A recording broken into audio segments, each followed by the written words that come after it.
Yo les trashers. Plus jeune, vous avez peut-être vu le film La Momie ou Le Secret de la Pyramide. Vous avez peut-être joué à vous momifier dans votre lit ou essayé de déchiffrer les hiéroglyphes. Ok, l'oiseau on va dire que c'est A, ça fait A. L'Égypte comme les dinosaures, c'est plein d'idées reçues. Alors aujourd'hui j'aimerais vous emmener dans le quotidien d'un Égyptien de l'Antiquité, découvrir leurs mœurs et coutumes les plus étranges. Précisons que l'ancienne Égypte est une période de plus de 3000 ans où beaucoup de choses ont eu le temps de changer. Pourquoi les femmes faisaient pipi dans du blé? Oui, c'est vrai, et étonnez-vous, c'était un test de grossesse. Aujourd'hui, on fait pipi sur des appareils qui vous donnent tout de suite les résultats. Hier, c'était sur des graines de blé et d'orge. Si elles germaient, vous étiez enceinte. Les papyrus prétendent que vous pouviez même savoir si c'était un garçon ou une fille selon laquelle des graines poussaient en premier. Et apparemment, ça marchait plutôt bien. L'urine d'une femme enceinte contient en effet beaucoup d'hormones de croissance, dont certaines assez proches de celles des végétaux comme la folliculine. Maintenant, si vous ne vouliez surtout pas avoir d'enfants, il y avait plein de méthodes de contraception. Des tampons et pilules à base de plantes abortives, des préservatifs à base d'intestin de mouton, ou plus appétissant, une crème vaginale à base de miel et d'excréments de crocodile. Les préliminaires avec Cléopâtre, ça devait être quelque chose. Bon, en vrai, je suis un peu de mauvaise foi. Les Égyptiens étaient très à cheval sur l'hygiène. Ils se lavaient plusieurs fois par jour, avaient des brosses à dents, des dentifrices et même des savons. C'était fait à base d'argile, de sel et d'huiles odorantes. Plus étonnant, il y avait des pastilles parfumées pour la laine. Ça se faisait avec de la gomme d'encens mélangée avec de la cannelle, de la menthe et plein d'autres choses. Bah oui, l'hygiène c'est important surtout quand la nature ne fait pas de cadeaux. Anecdote, il y a une infection qui était si répandue qu'on pensait que les hommes avaient aussi leurs règles. Oui, en ancienne Égypte, les hommes pissaient du sang. Et ça, c'est à cause d'une maladie provoquée par un parasite dans les eaux du Nil, la schistosomiase. Les Égyptiens n'aimaient pas les poils. Le poil était vu comme peu hygiénique. Et on comprend pourquoi. Insectes, poux, saleté, chaleur, hommes comme femmes ont coupé tout. C'était même obligatoire pour les fonctions religieuses. Et quand je dis qu'ils enlèvent tout, c'est tout. Il n'est censé rester que les sourcils. Et encore, si votre chat mourait, c'était considéré comme un si grand chagrin que vous deviez vous raser les sourcils en signe de deuil.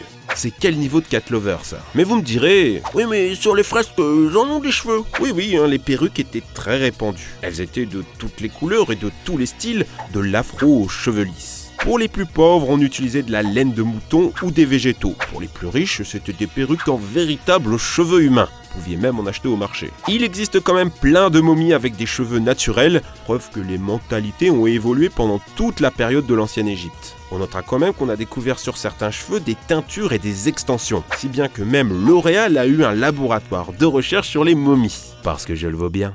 Tatoué, percé et maquillé, le punk à l'égyptienne.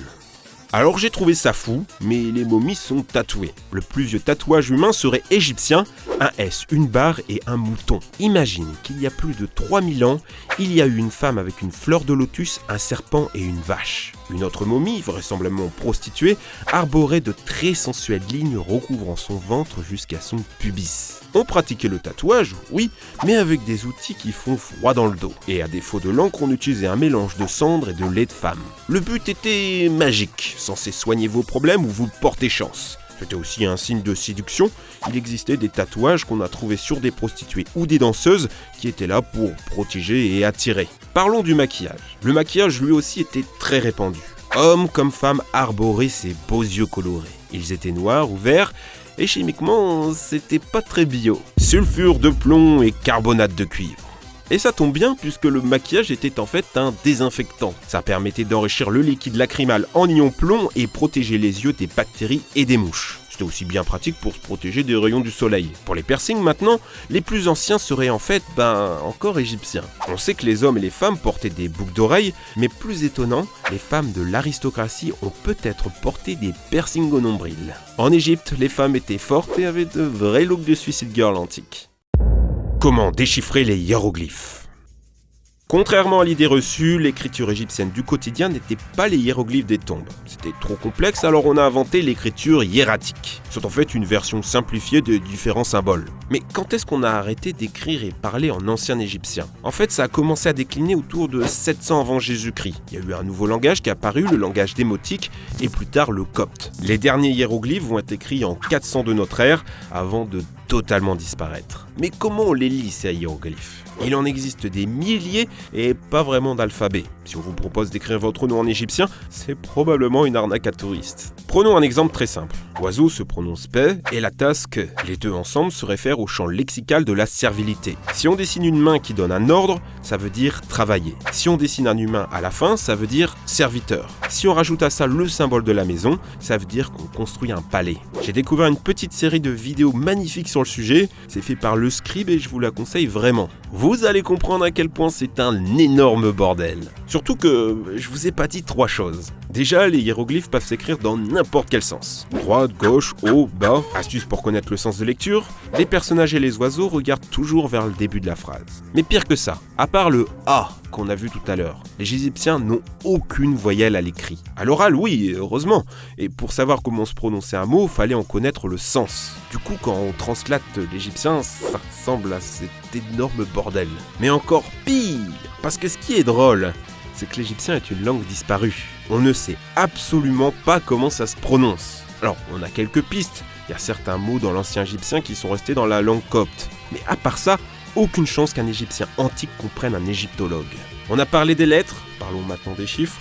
Ils étaient assez proches dans l'idée des chiffres romains. Avec, j'avoue, une certaine poésie. 100 est un rouleau, car on peut y écrire sans symbole. 1000, une fleur, car c'est toutes celles qu'on peut cueillir. Et 10 000, une main pointée vers les étoiles. 10 000 astres. Je vous laisse imaginer la beauté des nuits égyptiennes. Les secrets que cachent les momies. Saviez-vous que dans les années 1800, l'Égypte était très à la mode? Tellement qu'on organisait des soirées unboxing de momies. On achetait une momie, on faisait venir ses potes et on lui enlevait ses bandages. Délire de blanc. Et des bandages, il y en a beaucoup. Plus d'1,6 km de bandelettes à enlever. Il y a une idée reçue, selon laquelle seuls les rois sont momifiés. En fait, tout le monde le pouvait. Il suffisait juste d'avoir de l'argent. Il y a probablement des millions de momies encore enterrées sous le désert égyptien. Et je parle même pas des chats. Les Égyptiens les aimaient tellement qu'on a retrouvé des milliers de chats momifiés. Oh mais c'est trop mignon! On a même retrouvé un fœtus momifié dans un tout petit sarcophage de poche. Mais pourquoi on momifiait? La croyance voulait que la vie ne s'arrête pas après la mort et que pour conserver sa forme physique dans l'au-delà, il fallait que son corps soit en état.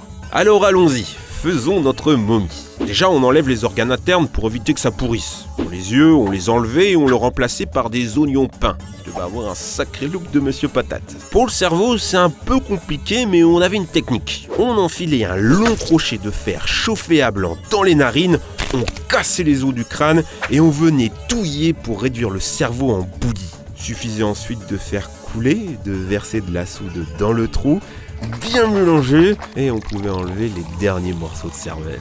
On faisait ensuite sécher le corps pendant 70 jours, tu perdais tout ton eau et beaucoup de ton gras, à la fin t'étais plus qu'un raisin sec mon pote. Des fois il y a des petites folies, on a retrouvé une momie avec un magnifique sourire, et une autre fois c'est Toutankhamon qui a été momifié avec une érection. Le petit soldat au garde à vous pour l'éternité.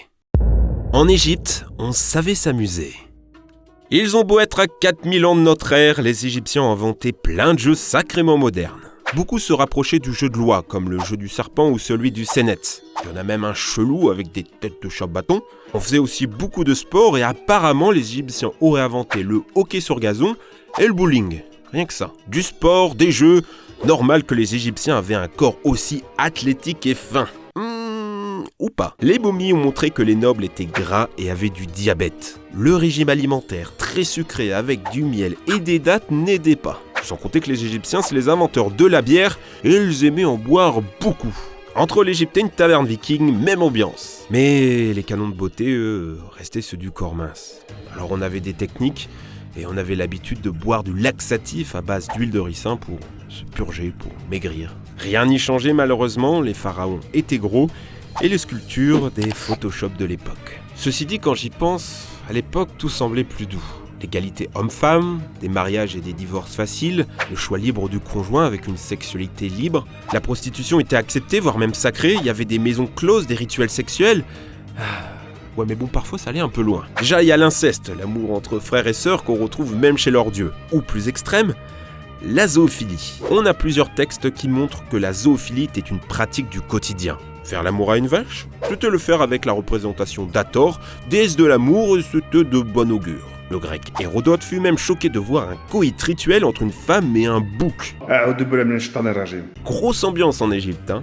Bah non, la fête est finie les gars, parce qu'il y a un problème, l'adultère. Tromper son conjoint et risquer qu'il y ait un enfant qui ne soit pas de toi. Pour ça, tout de suite, on rigolait moins.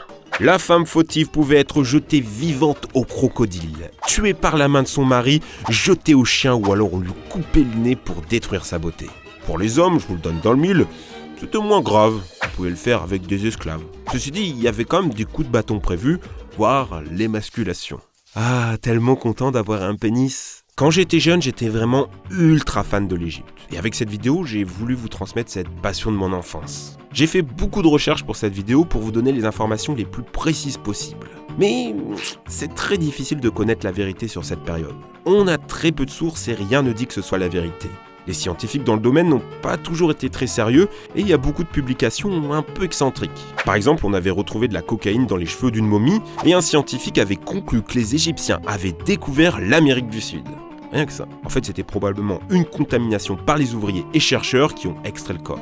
Dans tous les cas, j'invite les égyptologues à préciser tout ce qui doit être précisé en commentaire. J'ajouterai ça en description de la vidéo, comme ça vous serez super calé sur l'Égypte. Je vous invite aussi à mettre un petit commentaire avec l'emoji pyramide. Si ce genre de sujet t'intéresse, j'ai assez d'infos pour faire une suite, alors n'hésite pas à nous soutenir en mettant le petit pouce bleu de l'amour. Merci à Ariane pour m'avoir aidé sur l'écriture et à Nox sur le montage.